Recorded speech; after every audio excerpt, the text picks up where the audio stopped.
Could the Warden of Alcatraz, Brutus, be returning inside of Black Ops 6 Zombies, albeit very differently this time, all over again? Between the return of Alistair Rhodes, the reveal of Kraft adopting Richtofen, and the reintroduction of the Chaos story and its magic to the Dark Ether timeline, Citadel Day More has truly given us a motherload of lore that is ripe for dissection and discussion. And whilst I've made so many lore videos already and have many more on the way, one character who I feel was lost in the scuffle and deserves dedicated discussion on is Alistair's contact in Avalon, Archibald Fotherington Smythe. He's a seemingly new character to the Dark Ether story, introduced in Citadel Day More's intel as a friend of Alistair Rhodes. Or is he? Could this actually be a returning character from the Ether storyline reinterpreted in this new universe? The Warden, aka Brutus from Mob of the Dead. We'll dive into all of that and more in this video, so stay tuned. But first, the intel about him.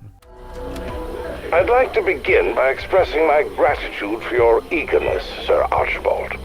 Nonsense, old boy. I won't hear a word of it. I'd be a fool and a rank amateur to pass on an opportunity to collaborate. Your research is so thorough, not to mention groundbreaking. Yes. Well, your endeavor is integral to my work, and we will both reap the benefits. Now, it's of vital importance that you don't let the reputation of the place color your senses. Yes, I've been conducting inquiries as to the procurement of local workers, but thus far it's all been coming up a little empty. As far as I can tell, no one wants a damn thing to do with the place. If you ask me, the whole thing smacks of hysteria, which, between us, could be quite the positive, what? Makes it more likely the site's not been looted already. Indeed. I'll shoulder the cost for you to recruit outside the area. Some sturdy ruffians is what's called for. You'll need the muscle. Given the amount I'm shelling out, I expect you to run a tight ship, Sir Archibald. This excavation is to be efficient, targeted, discreet, and do not return without the artifact in hand. You have no fear. I wouldn't dream of it. We Fotherington Smythes are a tenacious lot once we set our minds to something. Good man. I wish you luck on your travels. I imagine we'll be much changed the next time we see one another. Now, another spot of port. Rather.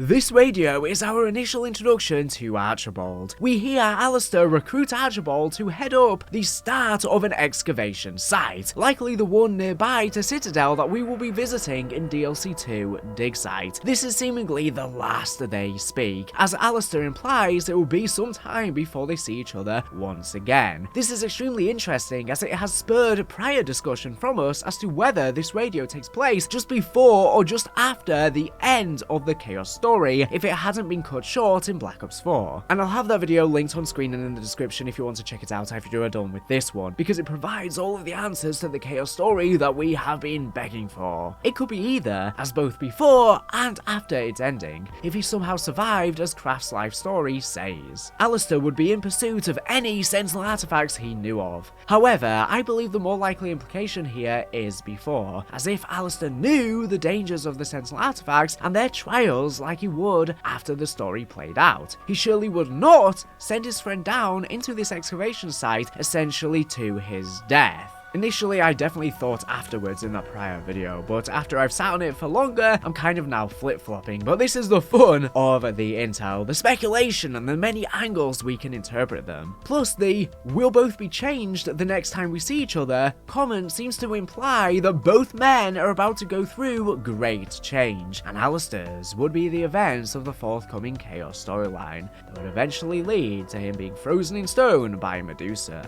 Could it be that Archibald found the artifacts and found himself trapped at the site, considering that the artifact seems to still be there, and Alistair never came into possession of it? It's almost certain that Archibald never left the site with it if he did find it. But how does this connect to the Warden? What's it got to do with him? Well, for that, we need to turn back to Black Ops 4 for a moment. There's a small secret hidden in some of the Blood of the Dead radios that is actually kind of hard to find now. And why is that? Treyarch have since hidden it by literally removing it from the game. However, on the launch versions of Blood of the Dead's radios, although the Shadowman's conversations were not actually inserted in until a patch later, buried in a conversation between the Warden and the Shadowman, we get a small fun fact that isn't in the current versions of these radios. The Warden's real name is Archibald. I will play that radio for you right now.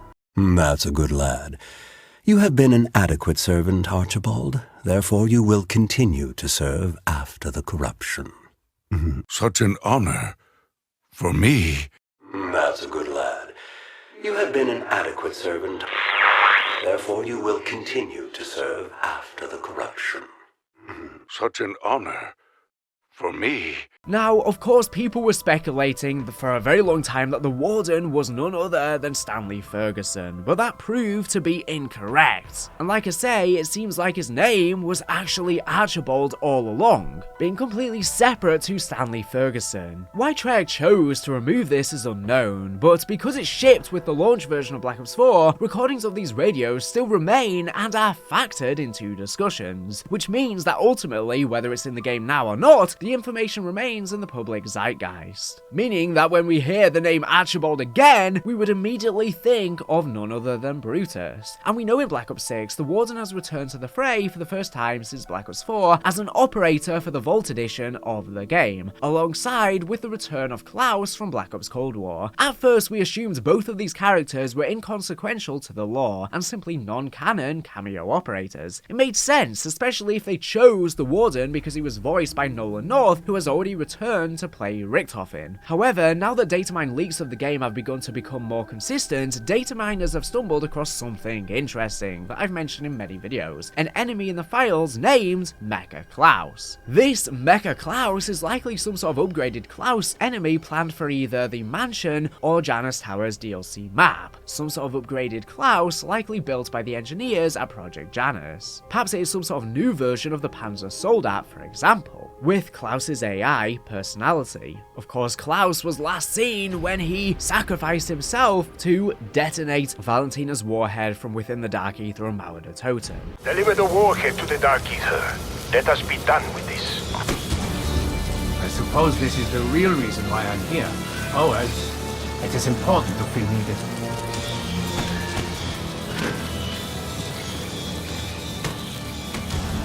So whether he's returned from the Dark Ether or simply Janus are creating these robots over and over again, because after all, they should be able to manufacture them over and over again, it seems he is going to return in some capacity. Either of these choices could be possible. No matter the case in how he returns, the return of Klaus at all brings up an obvious elephant in the room. If one of the Vault Edition operators ends up returning in the story, could both? And we have speculated in prior videos, since Klaus was introduced, that he could potentially be based on the AI personality of none other than Richtofen himself, considering that the Cerberus Wonder Weapon on the same map features the AI personalities of the rest of the Requiem heads built by Dr. Grey, who also made Klaus. Richtofen stole this robot and sent it into Mauer Totem to assassinate the people who were uncovering information on Project Janus. He could have literally had Grey potentially unknowingly implant his own copy of his personality onto Klaus for an AI version of him. I mean, there's so many AIs in this storyline. We have an AI of Sam, so it would make sense to have an AI of Richtofen potentially as well. And again, this leads further credence considering the fact that Nolan North is back to voice Richtofen, and if he is going to be voicing Brutus as well as he has done for the operator, he could also be voicing Klaus. It makes a lot more financial sense and ease as well to have many actors voicing multiple people.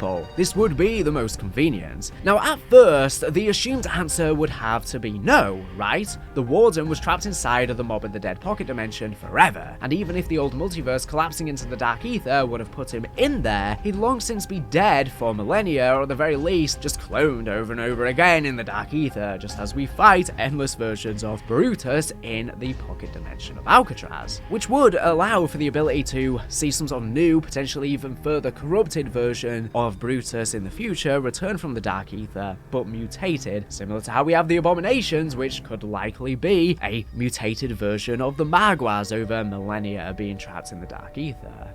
But what if the answer is not our old Warden returning, but instead a new version of the character? We've seen it play out countless times across the old Ether multiverse with characters who aren't the Primus/Ultimus crew, and we know other versions of these characters exist as well across the multiverse that we've just never seen before, such as Captain Hook Richtofen. The reporter that the Shadow Man would send after Richtofen existed in both the original timeline and Dimension 63 as slightly different characters born at different times, and Cornelius Pennell was heard existing as a female version named Cornelia Pennell in another dimension during Revelations. It's quite possible then, in my opinion, especially considering leaks have suggested the original crew will be returning as new variants of these characters in Call of Duty 2025. This, to me, suggests the idea of alternative versions of characters is still heavily on their mind, and perhaps this Warden exists explicitly to set up and tease this idea of alternative character identities, as a way to soft launch the idea that the new versions of the original characters have a basis in this story's lore and can exist in a new form again, even though they really shouldn't. It may even be that the alternative timeline versions of the original characters from the timeline we are in are not even the ones we play as in 2025. We have suggested before in another video, which I will link on screen and in the description as well, that it's possible that the bastard sons of the Owl were actually this timeline's versions of the original characters before they were wiped from existence with Tag der Toten, their memories forgotten. Not just bastard sons of the Owl, but bastard sons of the Ether, its dying breath,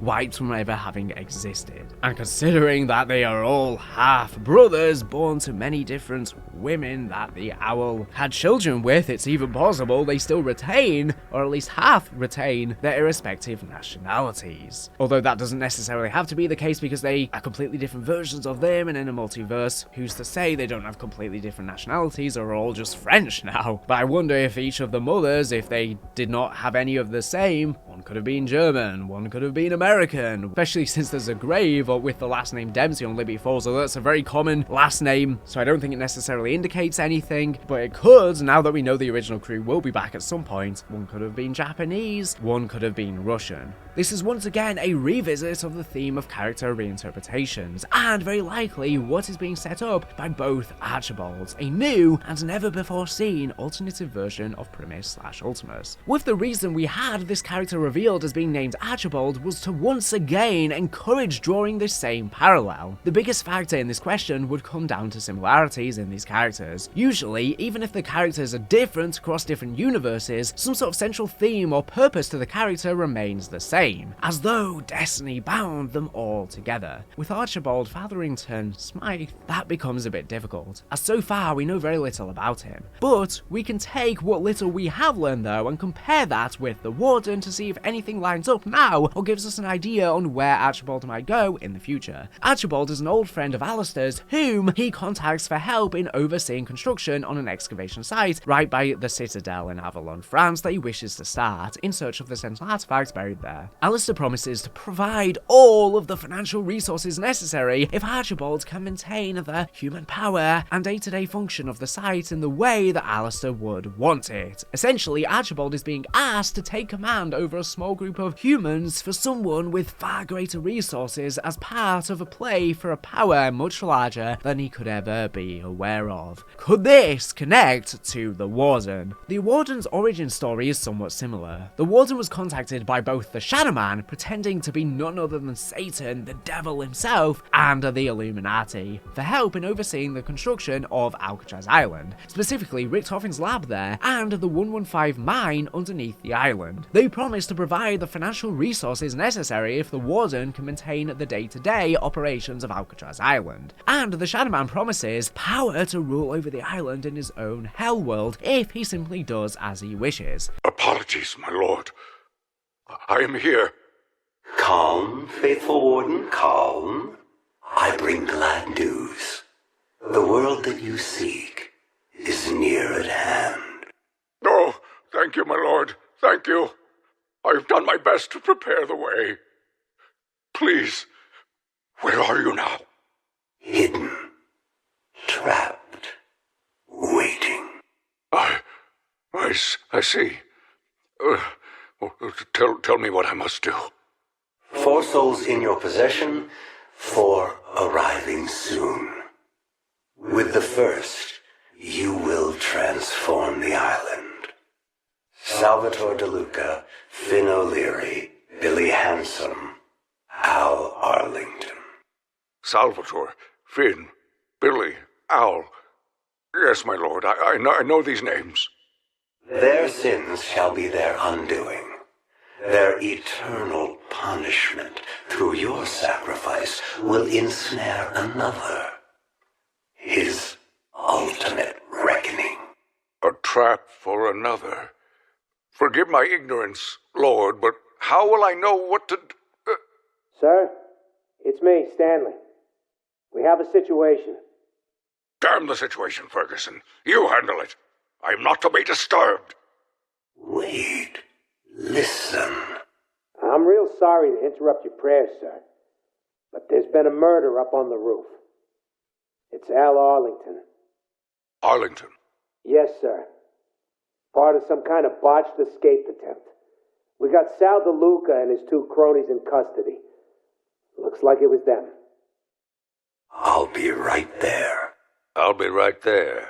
Trapping him in an Alcatraz Island purgatory to rule over the 4 mobsters and their fate, but unable to leave himself. He is simply a pawn in a much larger game than he could ever be aware of, stuck in this purgatory until Richtofen himself becomes trapped here many iterations of the cycle later. Funny enough, the Illuminati knew he was just an idiot and used him to his end. Tying this back into our Archibald is interesting, as the beginnings of both of their stories start quite similarly. Both are beckoned by larger powers to play a small role in a conflict of unimaginable scale. Both are promised financial resources and a position of power over other humans, and in exchange eagerly do what they are told. The difference comes in the fate of the Warden, forever trapped in the purgatory pocket dimension of Mob of the Dead / Alcatraz Island. Once his plan to escape in Blood of the Dead fails, and his usefulness to the Apothecant has been exhausted, he is left abandoned to be killed by the original characters and left for dead. As well as he was there to ensure Richtofen would be trapped inside of the dark mechanism.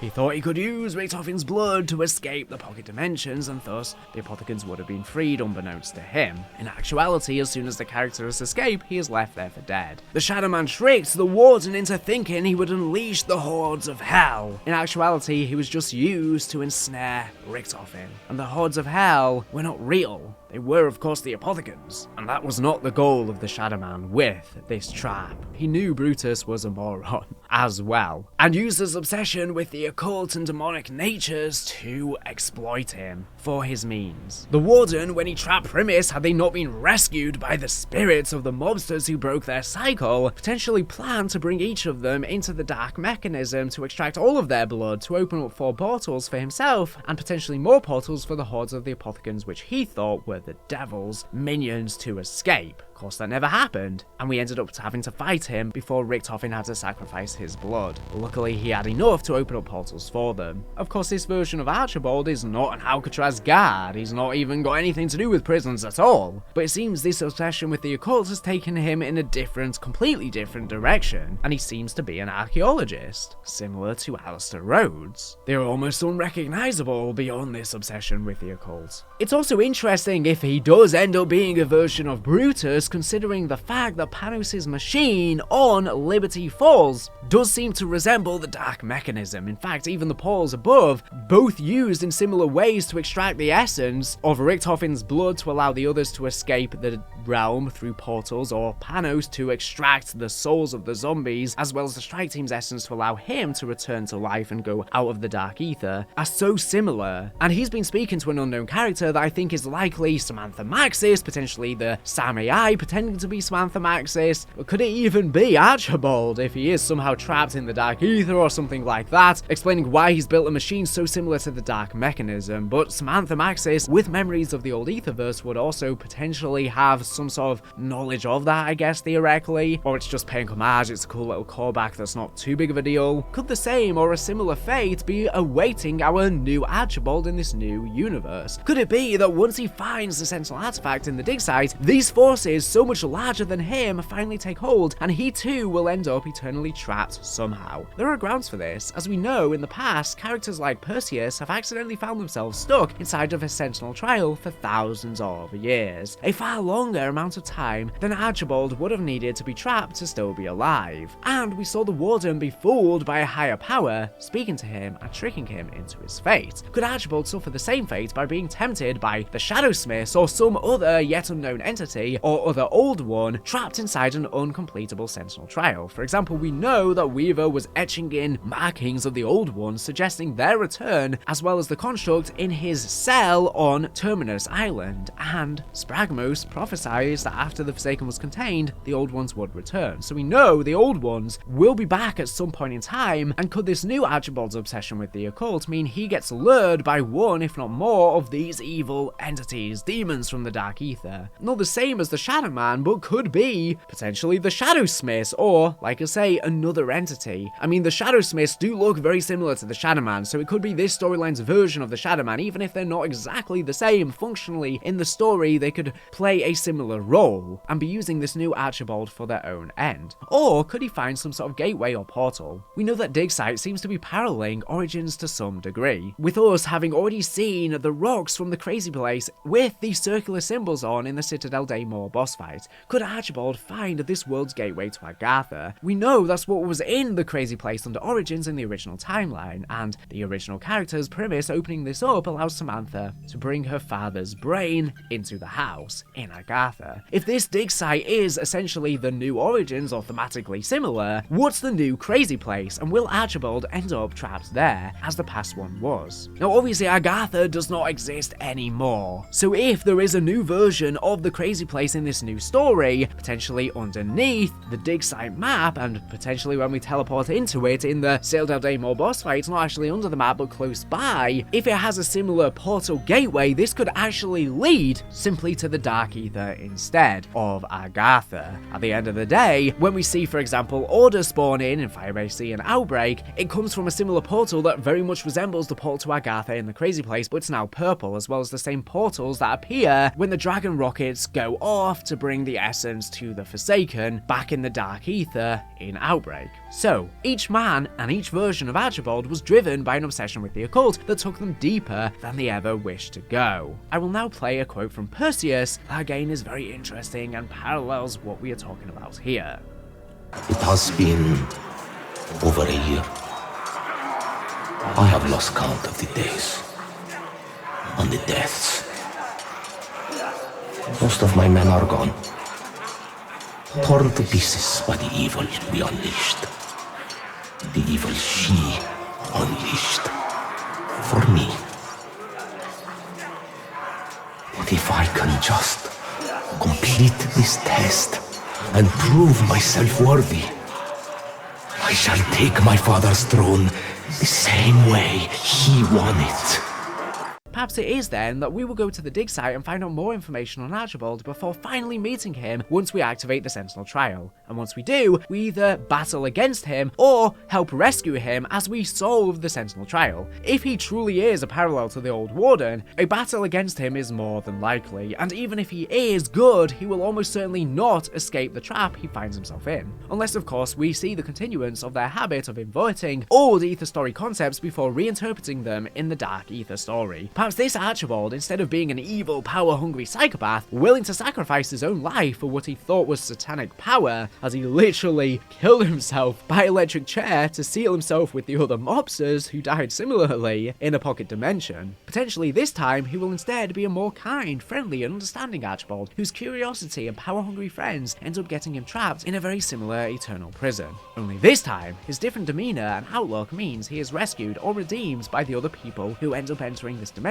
or entrapment, rather than eventually defeated by them like the Warden and the original characters. Now obviously this version of Archibald is this smug British guy, not a guy in America by the Golden Gate Bridge in Alcatraz in San Francisco. Their personalities seem almost indistinguishable, they don't seem alike at all, but if this is a new version of Archibald meant to parallel the original Brutus, like I say, he could be so different than the version we saw before, and this could be a cool way to introduce the idea that maybe when the original original characters do return, they could be so different from their counterparts, but they both seem to share this obsession with the occult and potentially being lured by them. However, maybe I'm wrong. Maybe this isn't even anything to do with Brutus and they just share the name Archibald and this is by mere coincidence. But like I say, it would seem very odd considering the fact that Trek would know, our ears would prick as soon as we hear the name Archibald. For those in the know, we know that was the planned name for Brutus. But let me know what you think. Do you think Archibald is good or bad? And do you think the parallel with the Warden is intentional? Or is it a happy coincidence? Maybe you even noticed more parallels that I hadn't thought of yet. Be sure no matter what to let me know in the comments and maybe I can discuss it in a future video. These discussion videos end up being far more important when it spurs on interesting discussion in the comments. And I often find myself at times reading what you say and re-evaluating my own theories or opinions for future videos. Anyways, without further ado, thank you for watching. Plenty more lore videos to come and plenty linked in the description, like I mentioned many times before. Make sure to subscribe if you're not here for the latest and greatest Call of Duty news and information. So anyways, thank you for watching and